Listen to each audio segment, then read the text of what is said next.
The following program is sponsored by Community Psychiatric Centers and is produced for educational purposes only. It is not intended as a substitute for medical or psychological advice, diagnosis, or treatment. The content should not be used for self-diagnosis or treatment of any health-related condition.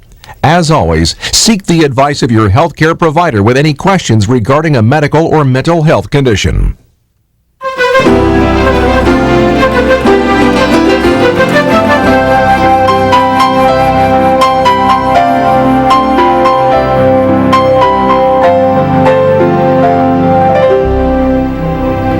Welcome to Community Psychiatric Centers Presents Dealing with Divorce. It can be hard enough for adults going through one, but what effect does divorce have on children? And what can be done to help them cope?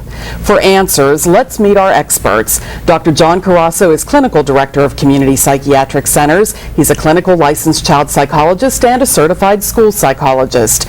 And Dr. Robert Lowenstein is Medical Director of Community Psychiatric Centers. He's a board-certified child, adolescent, and adult psychiatrist and a fellow of the American Academy of Child and Adolescent Psychiatry. Good evening, gentlemen. Good evening. Dr. Lowenstein, divorce is increasingly common in our society. What effect does it have on children, and how are they likely to respond to it? Right. Divorce occurs in approximately 1 out of every 2 marriages currently, which is really high. And it's hard to imagine a more difficult event for a child to have to process and deal with in their lives. Most children respond to the process of divorce with fear, anxiety, and a need for reassurance that their lives won't be totally wrecked. Children may respond to the parents divorcing by increasing fears, anxieties, presence of anxiety symptoms such as phobias, lots of regression, and also depression is very often seen where they feel abandoned and loss of one or both parents. Sure, and in terms of the effects of divorce, I've got some more facts here, but before getting into them, the facts are not entirely encouraging in terms of the effects of divorce, clearly. But I want to point out that it's not our goal here today to tell parents how bleak their situation is by any stretch. The goal really is to help them understand that there are things they can do to make the situation better, and if they hear what we had to say today and put it into practice, they can take a tough situation and make it more tolerable. So really, it is tough because keeping in mind that children of divorce are more prone to experience abuse. They have lower academic levels. They have a higher dropout rate from school, lower graduation rate from college. They have there's more of a likelihood of being raised in poverty. Again, not entirely encouraging, but it doesn't have to be this way. And the thing about the divorce situation is that it affects parents as well as children. Sure. And to the degree that divorce is devastating to the parent with perhaps a loss of income or a loss of affection from somebody else, a sense of being abandoned and alone in the world, that gets transmitted to the child in very negative ways sometimes. What are some of the factors that make it especially difficult for children to deal with divorce?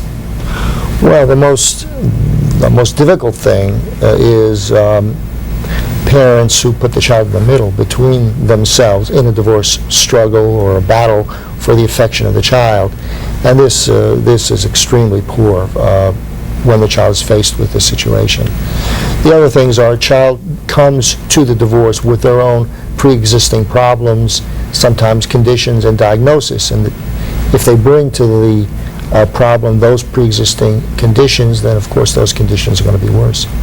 And yet, another factor would be, divorce itself. And that may sound redundant, of course, but the fact is that it would be negligent if we didn't mention the fact that divorce is to be avoided, clearly. It's a last resort, situations of abuse, long-term addiction, keeping in mind that second marriages have a higher divorce rate than first marriages, so the whole grass is greener thing just typically that doesn't play out.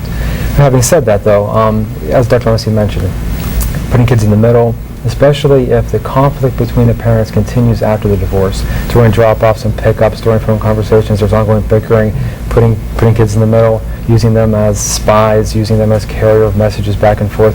Again, all those things take a bad situation and make it worse. There also are a lot of changes that a child has to sometimes adapt to, changes in their living situation, changes perhaps in their education, changes in their socioeconomic status with sometimes a lack of income, changes in friendships, changes in their routine. All of that really can have quite a negative impact on children unless they're dealt with appropriately. All right, we're going to take a short break. We'll be back to talk about other ways to help children cope with divorce right after this. You're watching Community Psychiatric Centers Presents on PCNC.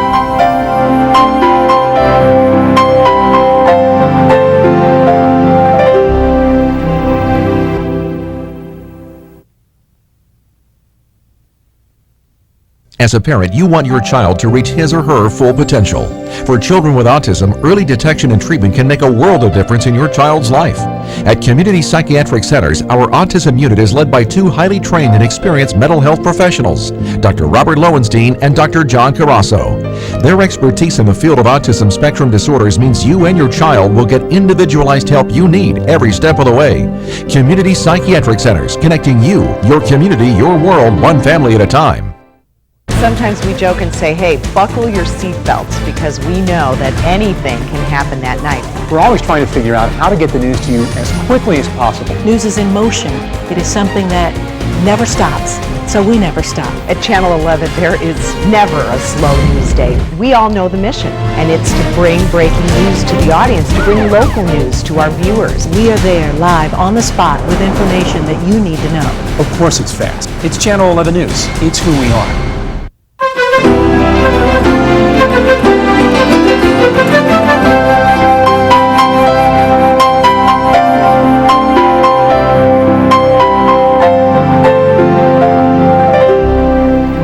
And welcome back to Community Psychiatric Centers Presents. We're talking tonight with Dr. Robert Lowenstein and Dr. John Carasso of Community Psychiatric Centers about ways to help children cope with divorce. And Dr. Carasso, you obviously want to keep the lines of communication open. You want to be direct and honest with children about divorce. But what should you actually tell a child? Yeah, that's a tough conversation to have with the child or with the children. It's important to plan ahead, think very carefully about how it's going to be phrased and the tone of voice and whatnot. Typically, it's something that occurs with the entire family present, even with both parents present during this conversation, which can be quite uncomfortable, but typically it goes better if that plays out that way. A typical explanation might be something like, Mommy and Daddy have decided to not live together anymore. We're sorry it has to be this way. We think it's best for everybody. It's important that at some point in that conversation that the children are told that this is a permanent thing. The parents aren't going to reconcile. It's important that they come to that realization. However, it's important that the parents don't tell the children that they don't love each other anymore. Even though that may be the case, if children are told that, it may give them the impression that, well, if the love can be pulled from Mommy or Daddy, maybe it can pull from me too, and maybe they won't love me anymore, that type of thing. It's important to reassure the children that their basic needs are going to continue to be met, that they'll have contact with both parents, hopefully that is the case, and that again, routines and consistency, and that the nurturance will still be there. That's vital. Are there differences in the way children respond to the news that there's going to be a divorce based on age? Oh, absolutely. Children actually respond to all events in their life based upon their age. And, for example, children that are faced with divorce, if they're young toddlers, they don't fully understand what's happening to them. But they will respond to tension within the household. They'll respond to the parent's response to them. If the parent is preoccupied and depressed and upset and terribly unable to meet the child's needs, then the child will clearly respond to that loss of parental attention and affection. If a child is slightly older, if they're preschoolers, they may understand to some degree that a parent is no longer in the household, and they may begin to, for example, blame themselves for the separation of their parents. They may feel that, well, because I didn't eat my breakfast one day, or I didn't clean my room, if I had only been a better child, then my daddy or mommy would still be here. And that needs to be corrected. They also may show then signs of regression. They may start to have sleep problems, they may get angry, they may have temper outbursts, they may become oppositional, or sad and depressed and withdrawn. All these things really need to be addressed by a professional at that point in order to help the child through this transition. And then as children move into their elementary school years, they begin to have a better understanding of the future, of the impact on themselves. They begin to think more abstractly in terms of how's this going to affect me in my life. And so they need reassurance about their routines, that they're going to be consistent, that they will have contact with both mom and dad on an ongoing basis. And again, hopefully that is the case. With teenagers, then we start moving into, well, actually, again, there's many things that play out in all these age groups. But one thing with teenagers is that they may take on a role of trying to compensate for the lost parent. They may feel like they need to go out and get a job, and they need to take over caretaking responsibilities. In some situations, that may very well be the case, that is necessary. But we wouldn't want to overburden them. We don't want to use them as confidants. We don't want to have them feel as if they're responsible to run the family. Teenagers often feel as if they've had to grow up too quickly in these situations, and we want to avoid that. What are some of the things, Dr. Lowenstein, that a parent can do to help a child through this time of divorce? Right. Well, there's several things that a parent can do. To begin with, the parents need not to keep the impending divorce or separation a secret or wait too long to tell the child. It's best to prepare the child as far in advance as possible. Best for both parents to tell the child together, we're getting divorced, and give them a reason for it that the child can understand. The reason needs to be simple, straightforward, and not involve a lot of recrimination or blame of the other parent. The most important thing is to tell the child that it's not their fault, that they didn't do anything to cause it, and the burden of guilt shouldn't be on their shoulders. In addition to that, the parent should really openly admit that this is an upsetting and sad event for everybody in the family, and that the parents may also experience a sense of loss. It helps to give the child some security. And speaking of security, it's really important to reassure the child that both parents will continue to love them, both parents will be there as their parent, and that they won't lose either one of them permanently. And last is very important, not only at the time you first tell a child about the divorce, but ongoing. Do not discuss the other spouse's faults. Don't blame the other parent. And don't put the child in the middle of a custody battle or some other battle for time with the child, which can be really quite devastating. Well, on top of that, just to reiterate on that, in terms of not criticizing the other parent in front of the children, keep in mind that children view themselves as extensions of their parents. And so if you criticize the parent, you're criticizing the child. So it's vital that we maintain a certain level of civility through all this. And this just, I'm interested because, kids overhear so much. So it's not just when you're talking directly to the child, it's what they're hearing when the parent's on the phone, with a friend or something. Exactly. Oh, exactly. Definitely. And sometimes the parents will turn to the child as to be a confidant, to be a support for the child, to side against the other parent in some way, to encourage the child not to visit with the other parent. This is also something which needs to be avoided. Dr. Russell, from your experience, what do kids want their parents to know during a divorce about their own needs? Sure. Working with kids through the years, there are certain things that they want to communicate to their parents during these difficult times. One would be is that they want their parents to know that they need both of them, that they want both of them in their lives. If one parent does not live close by, they want that parent to call. They want letters. They want emails. They want, when they meet with that parent, they want questions about their life and about their daily experiences. They want to know that that parent cares about them and wants to be involved with them. The alternative to that is the child feeling as if the parent doesn't care, doesn't love them anymore.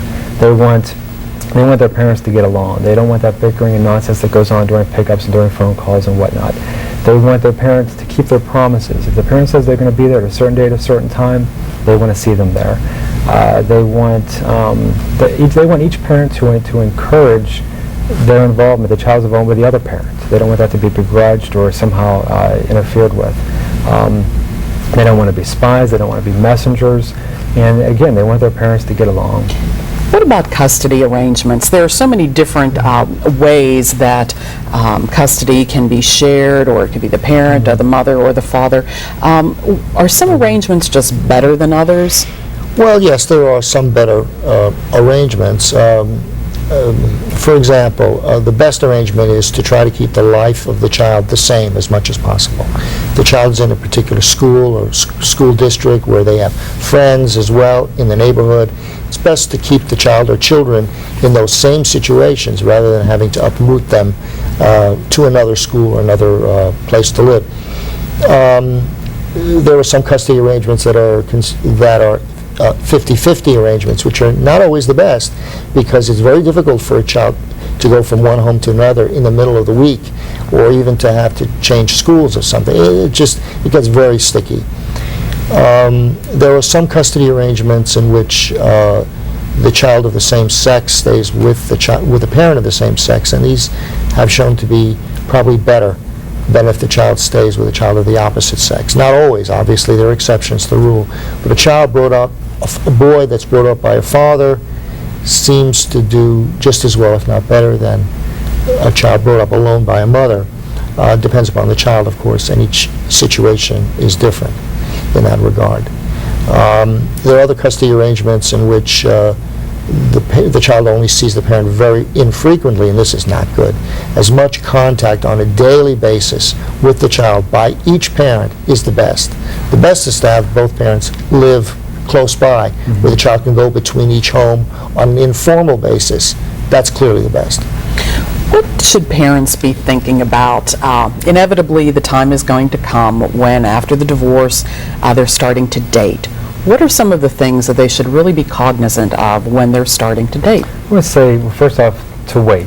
The family needs time to heal. The kids need time to heal. Consider a divorce as an open wound. It takes time for that to begin the healing process. And some say up to a year at least before things can move on in a different direction. It's important to not introduce the kids to these other individuals until it's well beyond casual dating. We don't want to neglect the children in the process. That's so common, where the parent gets wrapped up into the other person and the children feel neglected. It's also vitally important to keep in mind, especially for women, as they bring men into their children's lives, the percentage of abuse, sexual, physical abuse that goes on by quote-unquote boyfriends is extraordinarily high. Women have to be extraordinarily vigilant of the men that they bring into their children's lives, because that can be devastating. All right, let's take an email from our viewers. What can I do to help improve my interactions with my ex-husband? We fight during drop-offs of the child, and it's a mess. That sounds like a common situation. All too common. Yes, very common. It should never get to that point, and so parents can do a lot to prevent it from happening. They can discuss what they're going to do after the separation or divorce occurs, before it occurs, and try to come up with some kind of plan that works for both of them. Sometimes it's important to have a mediator act as a go-between, or act as a facilitator that'll help the parents to come up with a plan that they both can accept.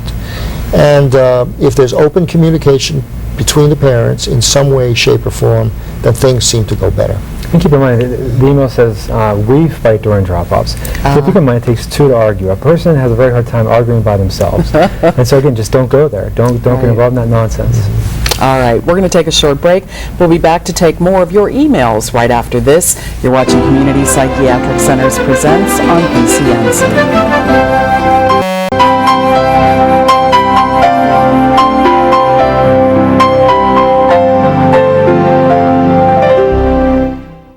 Every parent has sweet dreams for their baby, but what happens when the unexpected happens? When a child develops slowly, has trouble talking, or withdraws into a world all by himself? Today in America, an estimated 1 in every 150 children is diagnosed with autism. And while there is no known cause and no known cure, an early diagnosis can make a major difference in an autistic child's life.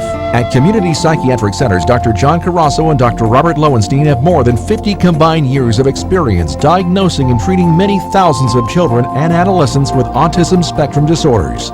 They, along with their highly trained professional and caring staff, can evaluate, diagnose, and treat children and adolescents who may be having problems at home, in the community, or at school. If you believe your child needs help, call 1-877-899-6500 for an evaluation at one of our 11 convenient locations in southwestern Pennsylvania. Community Psychiatric Centers, connecting you, your community, your world, one family at a time.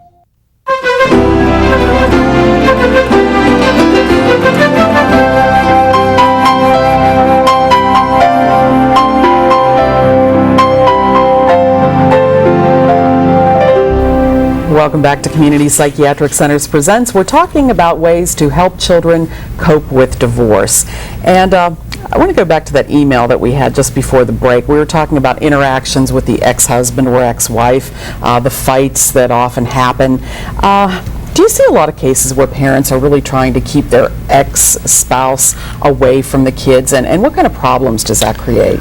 Well, I think the truth of the matter is that most divorces are fairly good, meaning they don't affect children quite as badly as some divorces do.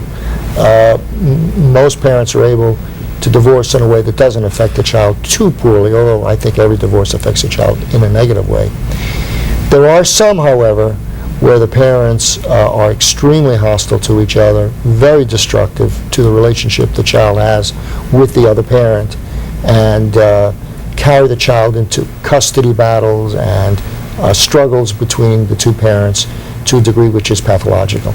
In fact, there's even a term for it called the parent alienation syndrome, where one of the parents is consistently and chronically excluded by the other parent, where if the children are withheld, the one parent will consistently express negative comments about the other, so it even poisons the children's minds about the other parent.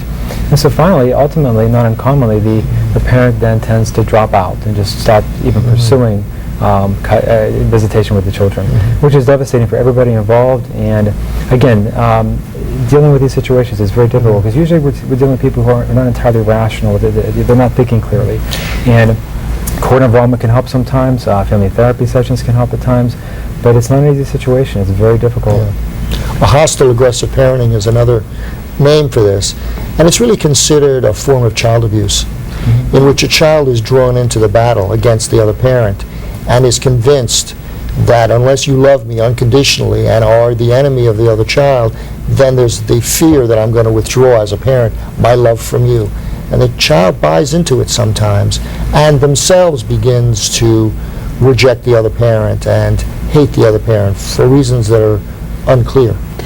What does that do to the child over the long haul if they have that one parent who is consistently poisoning them against the other parent? What kind of effect? Well, it's always an open wound. I mean, keeping in mind that the mom and dad are the two most important people in a child's life, and to lose that relationship is difficult for everybody involved, and it's something that never goes away. It's always a sore spot in a child's life. What about when we get into the situation where we have step parents and then blended families? What would you recommend to help this situation? Because it's so common today. You know, you might have 3 and 4 children from one family blending with another 3 or 4. Well, the blended families produce new challenges for everyone in the blended family.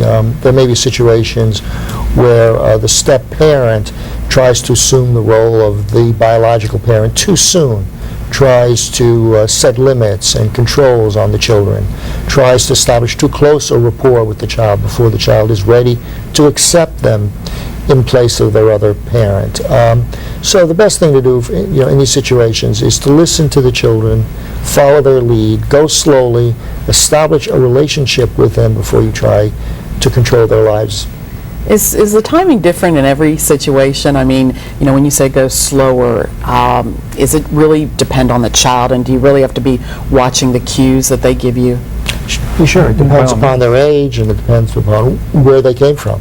Yeah, is the step parent getting involved 6 months after the divorce or 3 years later?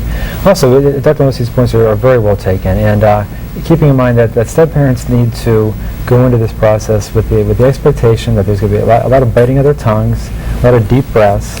They're entering into an already established dynamic and trying to fit in. It's no easy task, and they need to always keep that in mind. All right, let's go to another email. I am a 38-year-old divorced mom of 2 kids, boys, 10 and 14 years of age. I'm really stressed over how my ex is dealing with things. He always says things about me to the boys and tries to cause problems. What can I do? Well, this is a situation where the parents really need to come together in some way to communicate with each other, and maybe the parents themselves need to also get into treatment. There are treatment approaches which help parents and children in these situations, and when it gets to be too pernicious, then that's when a professional needs to step in. All right, we're going to take a short break. Remember, if you have a question you'd like to ask the doctors, you could log on to their website, www.cpcwecare.com. We'll be right back right after this.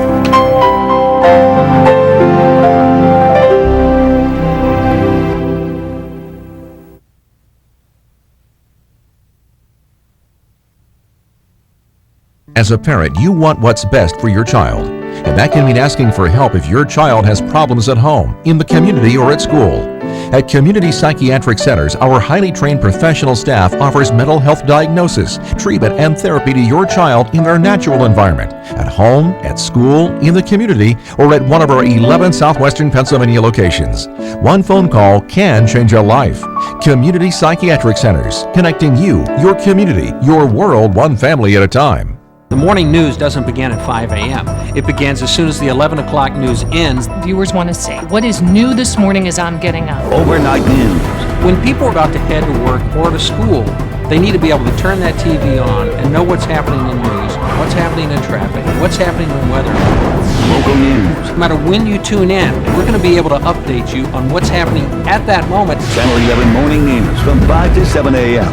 News coverage you can count on. Time is precious in the morning.